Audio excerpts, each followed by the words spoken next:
Good morning. Psalm 15 begins with a question. O Lord, who may dwell in your tent, who may live on your holy hill?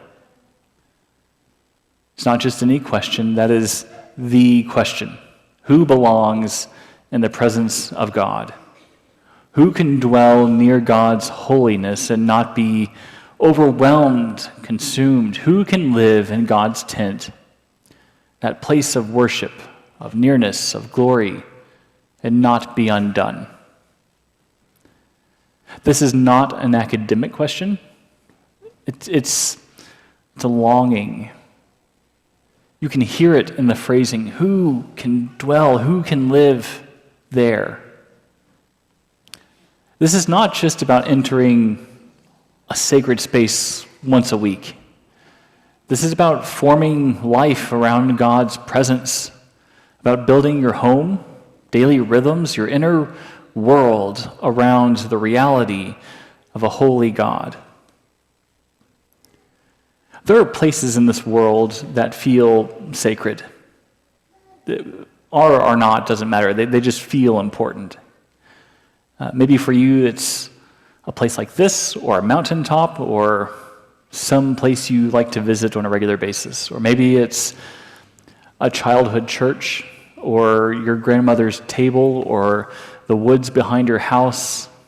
Places where you just feel more alive, more whole, safe, awakened, alert, aware. And people have different reactions to those kinds of places. In some places, some people find themselves at peace in a moment like that. Others can find themselves absolutely overwhelmed by it all. I grew up with a telescope, and we used that telescope on a regular basis. Long story short, my parents bought the telescope right before I was born because just prior to my arrival was the arrival of Halley's Comet. And so they bought the biggest telescope that they could find and afford, and they found the emptiest field that they could hop the fence with the telescope, and they hopped that fence and watched Halley's Comet. And so I grew up with that telescope, and I loved looking at the spot on Jupiter and the rings around Saturn, and I found wonder there. I found awe. I have a friend, though, who cannot think about space, let alone look through a telescope, because she feels that same sense of awe about space, but in a very different way. For her, that's overwhelming, to the extent that she is deathly afraid of the existential crisis that comes from realizing how big space is. It's the same sense of awe, but received two very different ways. I don't know which one Psalm 15 comes from. I don't know if this is a comforting sense of awe, or if this is a terrified sense of awe. Who could possibly live next to a God as perfect as that? Is a strange question, and I imagine for all of you it's going to hit one of two spots. It's either going to elicit a sense of wonder and amazement, or it's going to overwhelm you with dread and fear, because the answer is going to be not something like me. I think that's where Psalm 15 is coming from. At least today, with the clouds where they are, I think that's how this reads. It reads like somebody who doesn't think they stand a chance of being in the presence of something as holy and as amazing as God. You see this in the Gospels too. Zacchaeus climbs a tree to get a glimpse. He doesn't dare try to push into the crowd and be with Jesus or talk to him, but he just is content being in a tree from a distance. Or the woman whose name we don't know, who doesn't even want to bother Jesus with talking to him. She just wants to touch his cloak as he passes by. That's a Psalm 15 demeanor. This is an invitation, I think, to ask what kind of life does it take to stay in a place of holiness with God. Not just to visit, but to dwell with it. What would it cost me, of all people, to stay in a place like that? So as you think about that question, the word of the Lord from Psalm 15, Lord, who may dwell in your tent? Who may live on your holy hill? Those who walk blamelessly, do what is right, speak the truth from their heart, who do not slander with their tongue and do no evil to their friends, nor take up a reproach against their neighbors, in whose eyes the wicked are despised. But those who honor those who fear the Lord, who stand by their oath, even to their hurt, who do not lend money at interest and do not take a bribe against the innocent, those who do these things shall never be moved. That's the vision. A life of integrity, a community where truth is spoken, where neighbors are protected, where the vulnerable are defended, where promises are kept. A world rooted in justice, compassion. A world where holiness is not just a concept, but it is a daily way of life. That sounds beautiful. It also sounds intimidating or impossible. How cynical have we become? Do you read Psalm 15 and think this is all just a pipe dream? Is this all just something that we strive for, but we all accept could never be achieved? Because as soon as you hear the list in Psalm 15 of what it takes to dwell in God's presence, you start to measure, don't you?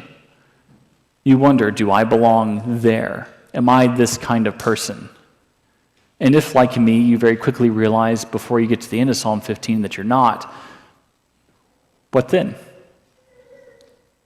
If I'm not this Psalm 15 person, if there's no hope for me to dwell in the house of the Lord, then what then?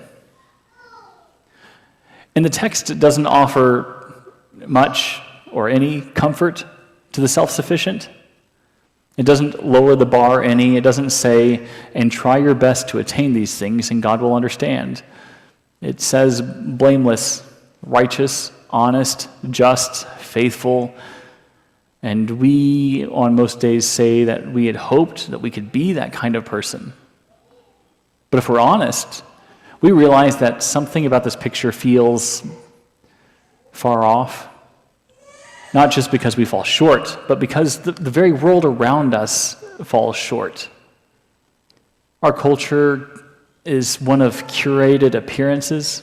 It's surrounding us with transactional relationships. If you do this for me, then I will do this for you. And as long as we both stay in our lanes, the whole system will survive. There's subtle deception left and right. We've grown used to the spin of it all, the self-promotion. We've acclimated ourselves to institutions that fail to protect the vulnerable, to relationships that we always assume are going to falter, because it's just no longer convenient to keep your word anymore.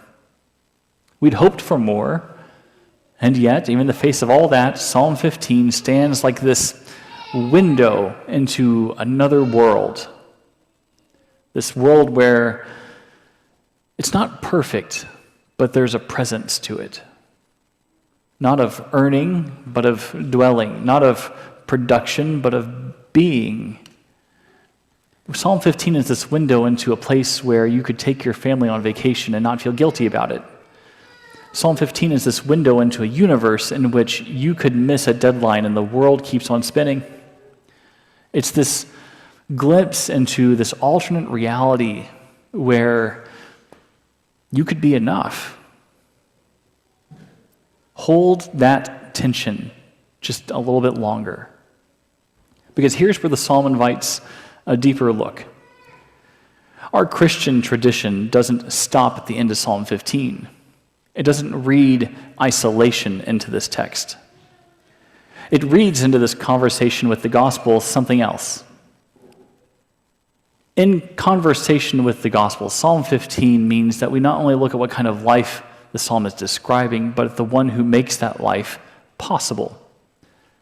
The Gospels assume Psalm 15 is possible, not far off. In today's reading from Colossians 1, Paul gives us this new vision not one that lowers the bar, but one that reframes our place within the standard of things. He, that is Christ, is the image of the invisible God, the firstborn of all creation. In him all things in heaven and on earth were created.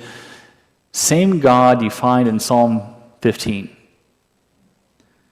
He himself is before all things, and in him all things hold together. He is still the amazing sense of awe and wonder that we have in Psalm 15. And you, who were once estranged and hostile in mind, doing all sorts of evil things, he has now reconciled in his fleshly body through death. Same God, same you. The difference is what Christ has done to bridge that gap between a utopian vision of reality and us. Why? Paul doesn't just say that Christ is holy. He says that Christ is the one in whom all things hold together. He's the emulsifying agent. Not all of you grew up in a chemistry household, so let's back this up a little bit. He's the egg whites in your cake batter. We can do this a whole bunch of different ways. We don't have time for all of them. An emulsifying agent is the thing that takes two things that can't be together and holds them together. Water and oil cannot mix is not a true statement. You just have to add an emulsifying agent. You have to add something in which they can blend together and holds it together. Christ is that thing that holds these opposites of oil and water together in one spot. So the psalm asks a question: who could possibly dwell with God? How can oil and water ever mix? And Paul, the baker in this instance, adds, well, it's simple. Christ dwells in you. The psalmist is asking the wrong question. Who can possibly live with God? And Psalms doesn't imagine the possibility of God dwelling with us. And so Paul turns the whole thing on its head. He dwells in you. Christ is not only the gate to holiness, he is the holy tent itself. He is the presence of God made known and shared. And because of him, we are not merely visitors to holiness, we are being made holy. The life of Psalm 15, the life that it describes, is not a list of requirements for entry. It's a portrait of what happens when grace takes root. It's what we begin to look like when Christ takes up residence in us. Who could possibly dwell with God is a terrifying, impossible question. But if God was willing to dwell in us, that's much more doable. This idea of dwelling with God is not new. It's always been. This is the desire from the very beginning. Years ago, I preached a similar sermon. Not the same one. I never reuse sermons, for whatever that's worth. And I made a point, and I thought it was a normal point, and I got tons of pushback, and I had elder meeting after elder meeting to try to defend my theological status. I don't want to do that today. Please, please, please. I said something that I didn't think was controversial. Apparently it was. God is just as interested in saving you as you are interested in being saved. In other words, one of the motivations for Jesus going to the cross was not just that you could be in right standing, but because God so desperately wanted to be with you. It's what God wanted. Not for you, but God just wanted. That's what we see in this long arc of biblical presence. From the very beginning to the very end, God has always been trying to fix this problem of, I want to be with this people. How can I make that work? Trying one emulsifying agent after another to make it work. It's this long story arc of divine presence trying to draw near to people who don't ever want to stay near. In the garden, God walks with Adam and Eve in the cool of the day. And now in July in Virginia, you garden even in the cool of the day, and you're hot and sweaty and humid. We had something great, and it's gone. We messed that up. Sin fractured that communion, and humanity was cast out. Not beyond God's love or desire, but into this new kind of awful middle distance. And even then, God didn't abandon the desire to dwell amongst us. In the wilderness, God gave Israel the tabernacle, a tent of meeting, and said, I stay in the tent, you take the tent with you, that we can make this work. God's glory could dwell in the tent, and Moses could speak to the Lord as one speaks with a friend. And it kind of sort of worked for 5 minutes. But when it didn't, we tried the temple. The temple became a more permanent symbol of divine presence in Jerusalem, this fixed place where heaven and earth could touch. But even these structures, beautiful and sacred as they were, could not permanently restore that nearness that was broken. The whole of the Old Testament and the whole of the New Testament is this one long story arc of trying to figure out how to put God and people in the same place at the same time and then not kill each other. And then comes this turning point where the Word becomes flesh, dwells among us. The Gospel of John uses the word tabernacled. Jesus tabernacled. He camped among us. In Jesus, God doesn't just appear, he moves in. If you can't dwell on my holy hill, I'll dwell in your lowly valley. I'll move in there. Let's try that. In Jesus, God comes close. And when Christ dies and rises, that curtain of the temple, that veil is torn in half from top to bottom, and the Spirit of God is poured out. The presence of God is no longer bound to buildings or mountaintops, but poured into people. Of all things, we become temples of the Holy Spirit. God desires to dwell in us, and it's not symbolic, it's personal. It's permanent. It changes things. Psalm 15 is a question in the middle of that story. Who could possibly dwell with God? And Paul says, Jesus could, and he could also dwell with you. So if we all meet at Jesus' place, we could stay together. It's through Christ that this answer becomes both bold and somehow intimate. Those in whom God has made a home. And that changes everything. It reframes the psalm, not as a moral checklist, but as a spiritual mirror, a reflection of what God is forming in us through the Spirit.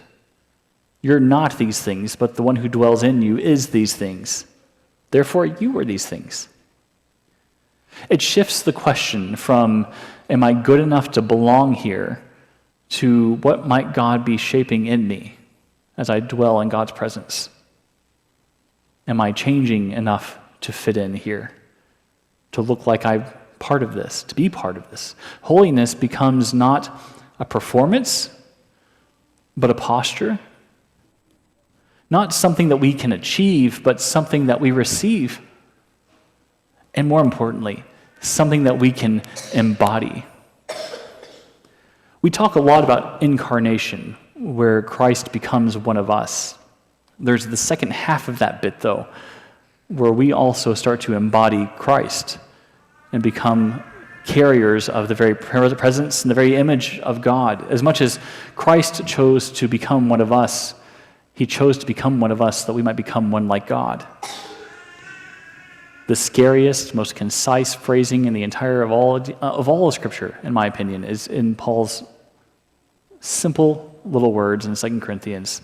God made him who knew no sin to be sin so that you could become the righteousness of God. Christ chose to dwell with us, become one of us, so that we could dwell with God and become one like God. That's how you answer the Psalm 15 riddle. He reinforces this in Luke 10 when he enters the home of Mary and Martha. Mary sits at his feet listening. Martha's distracted by serving, and Jesus doesn't rebuke Martha for working. He simply names that Mary has chosen something better. You Marthas in the room think this is a terrible story. I get that. I know why it's problematic, but just for like 5 seconds, overlook that and see something else. Jesus is simply naming that Mary has chosen something worthwhile. Mary dwells. She abides. She opens herself to the presence of Christ, and the presence is the source of transformation, not activity, not accomplishments, just presence, just being there. To dwell with God is to become like God. That's the answer to the Psalm 15 riddle, isn't it? Who could dwell in this presence? Only God could. Slowly, steadily, imperfectly, but truly, Christ helps us become like God. And that formation happens not by willpower, but by communion. What does that look like? Let me tell you about somebody that I knew. Whenever I was my kid's age at church, there was somebody who at the time I thought was ancient, who I'm sure now I would not think so. Then in my eyes, this older man at church when I grew up. I don't know if there were more than like 2 other families that would have known his name besides ours. He didn't like people. He liked a few people, but not most. He wasn't flashy. He was never nominated for elder or deacon, and if he was, he wouldn't have accepted. But he's always kind to me. He always showed up early to help out at church. Never asked what he could do, just found things that needed to be done and did them. He gave quietly when people were in need. He and his wife would often sneak newspaper cutouts of the honor roll listing to the parents and leave it on their garage doors, taped there with laminated for them so they could have something to be proud of their kids for. They never rang the doorbell, they just left it taped there. He told the truth, even when it cost him. Nobody called him holy. If you're asking anybody in church who are the holiest people in this building, his name would not have ever been a contender. In fact, his background left him checkered at best. He was a very interesting fellow, but he spent his time during World War II as a skiing sniper in the Alps, and it haunted him for the rest of his life. And he was not on anybody's short list of holiness material. But he dwelled with God. And if you knew him, you could see it. He didn't tell you, but you could tell there was something, you could tell that's what held him together. He dwelled with God. You could feel it. He's the face I see whenever I read Psalm 15. Somebody who says, who could possibly be this? Because they have no clue. They've already started to become this. Because they don't see it in themselves. That's the face I put on Psalm 15. Because it's not about performing virtue. It's not about moral superiority. It's about what happens when grace takes root. People who live in God's presence start to look like God's presence. Not instantly, not perfectly, but truly. And that brings us here, to this particular table in the middle of the room. Psalm 15 begins with that question, who could dwell in your tent? And here's the answer. Anyone that Christ deems worthy to invite. Those who come hungry, those who come trusting, those who come open to grace. Do they look righteous and blameless and just and true? Not most days, not even close, but they've been invited nonetheless. Here at this table, we don't prove our worth.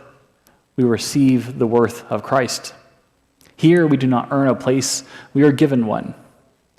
And the God who once dwelled in a tent now dwells in bread and wine, and body and spirit, and a gathered community of people being formed into the likeness of Christ, though they have no idea why or how, and they don't ever possibly see a way to an end. It's just the way it is. We are the people who dwell in the house of the Lord because God got tired of waiting around for us to figure it out and chose to dwell within our houses. We are the people who dwell with the holiness of God and the glory of God, not because we are perfect enough, but because God decided Christ could be perfect enough to make this work. So come to this table, dwell with the holy. Let the presence of God make you something whole again. Let's stand and sing.